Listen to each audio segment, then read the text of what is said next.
Zebra Family channel. If you have not subscribed, please click the like button, share and subscribe. It's free.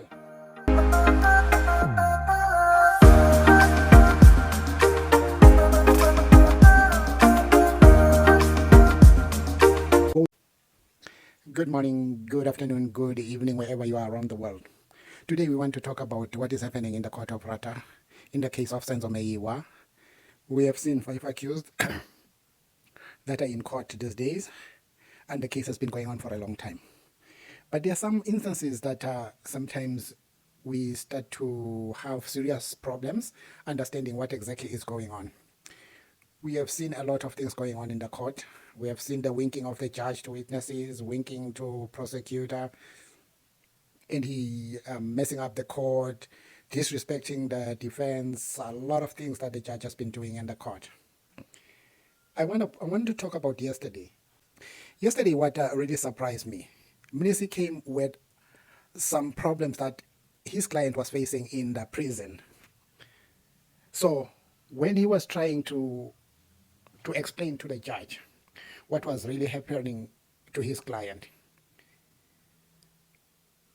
the thing that is happening in that prison, Mnisi's client is being put in the solitary confinement. It's CMEX prison. So there's no hot water, and they have very chilly winter. It's very, very cold this day, so it's hard to use. The time they wake up in the morning, it's hard to use cold water. More especially in prison, it's not like you're at your place where you stay comfortable, you can do whatever. No, you've got a lot of people in prison, and if there's no hot water, it's a problem. People, they don't intend to shower. It's better if you're not going anywhere. You can stay for some times until the sun maybe is out and the weather, you feel like you can take advantage and just take a shower. But when somebody has to go and attend a court session, it is a problem because you have to wake up early, prepare yourself, clean up, because you cannot go to court smelling and you'll be smelling for in the whole court for everybody there. So what really happened there? Mnisi brought up to the attention of the judge that there is no hot water there. His client is being kept in the solitary confinement, and the authorities, they don't care. And he's been there for 4 years, whereby there's no TV, doesn't mix with other people in prison. He's just by himself. It's like he has already been sentenced while he's still going for his trial, because everybody is innocent until proven guilty by the courts. So it's kind of crazy. And the same thing with Mshololo's client. They had the same problem. No hot water, but for him it's just hot water, the Mshololo client. So what I want to catch attention to everybody now in this video is the judge. When Mnisi was addressing the judge on behalf of his client, the judge seemed to understand what was really going on in the prison, and he just kept quiet, listening, writing down everything. We thought he was really, but there's a part that really disturbed me. When Mnisi said the authorities in that prison, they say the court knows about that client is being kept in the solitary confinement. I was kind of puzzled when I listened to that. But I was more puzzled when I saw the judge. It's like the judge, they know exactly what is happening to Mrs. Client. Because the judge, when he talked to the prosecutor, Baloy, he winked to Baloy. Then it sent a different signal to my mind. And I asked myself, why a judge when such a sensitive issue is being addressed by the defense lawyer on behalf of his client, and the judge, who's supposed to be independent, non-biased, but start winking to the prosecutor like they know about this issue, they don't care. Already this sent a very bad signal to the world, because I think the judge doesn't understand that there are cameras. In a camera, there's nothing you can hide. If the camera is facing you, it will take the footage as it is, and it will display it to the whole world, and everybody will be watching it. Like now, I'm going to show you towards the end when the judge was talking to Baloy and he started winking. It really puzzled me. To the attention of the court that there are some concerns that Mr. Unube also wishes through me to bring to the attention of the court. Yes. Number one, it's the issue about their inability, or his inability to bath in the morning due to the fact that they do not have warm water, or in the cell where he's accommodated, there's no warm water. And he is informing me that that has been the case since the beginning of the winter. And when he brings that to the attention of the authorities at the prison, they are saying to him that there's nothing that he can do about it, but that they should know that if he decides to use cold water, he will be doing it at his own risk. And if he gets flu, they will not be taking him to a hospital or to a clinic or wherever. That was just the first concern. And he's saying that since Thursday, because of the weather condition, he has not been able to bath. He would normally take risks on other days when the weather conditions are a little bit manageable, but because of the fluctuation of the weather this weekend, he has not been able to take a bath. That was just the first point. Then the second point is his continued incarceration in the solitary confinement. Well, I mean, for a better way, I would use it, the solitary confinement, because he's in a cubicle there at cell, what do they, at CMAX, where he is not entitled to make cell phone calls, calls to his family. He has got no amenities like the television or radio. He's just stuck alone there. He does not speak to a person or whatever. He's only entitled to make calls, I think it's once or twice a month. Yes. And then when he brings that to the attention of the prison authorities, they are saying that him being kept in that facility or in such a facility is as a result of this case. And he just informed me that when he raised this concern with the prison authorities, they are saying that even this court is aware that he should be kept in there because of the case that is ongoing, the matter that we are busy with, my lord.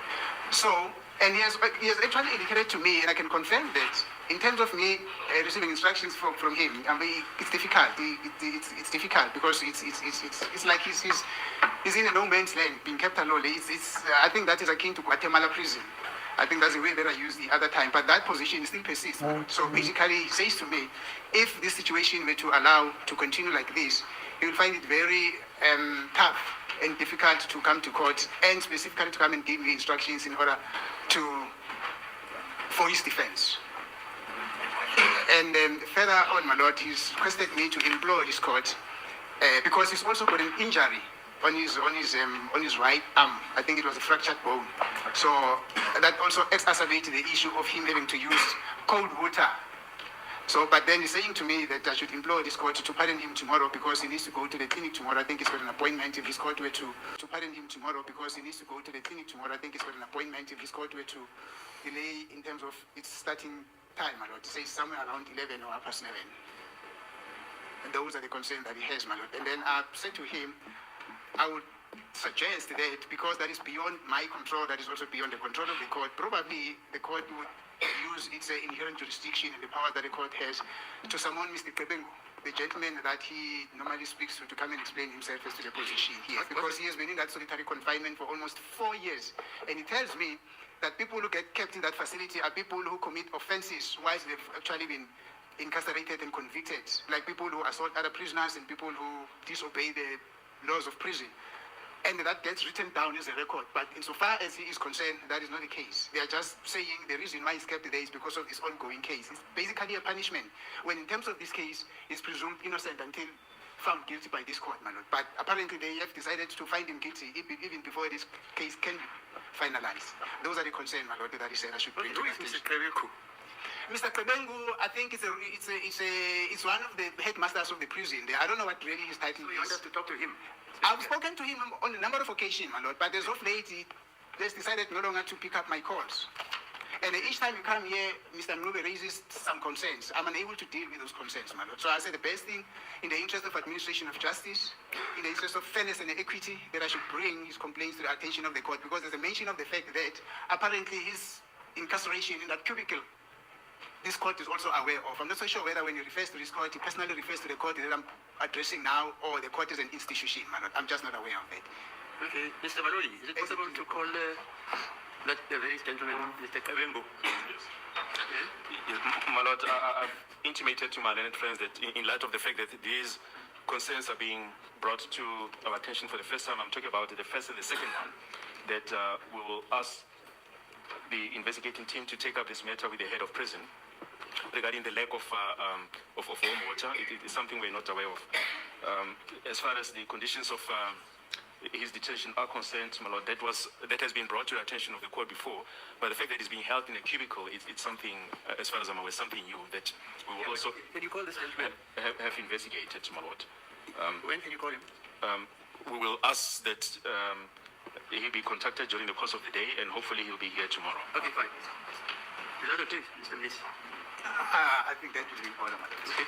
My lord, if I can also bring it to the attention of the court that the accused number 5, my lord, is also in the same prison. He's also encountering the same problem of not being able to bath in the morning. As a result, he will not be able to attend court because there is no warm water there, my lord. So is it still under the jurisdiction of the same gentleman, Rabengo? Yes, my lord. Okay. Thank you. Hear what he says tomorrow. With due respect, my lord, may I suggest that I think it's only a kilometer or two away from where we sit at. Probably in the meantime, I realize that his colleagues are here. They can try to give him a ring and find out if he's amenable to come today, so that we attend to this matter once and for all, my lord, so that tomorrow we know that problem has already been resolved today, and then we proceed to it, and then we continue to proceed tomorrow as well. I don't see any reason why we cannot try to find him today to come to court today, unless he's got other professional commitments, my lord. Yes, Mr. Bado, is it possible to phone it? We'll make our best endeavors to secure his attendance today, my lord. Okay, fine. All right. The court, my lord. So, family, let's comment respectfully, and let's not forget to like, share, and subscribe. I love you all. Ngimthanda ngothando luka love. Bravo, bravo, bravo, family.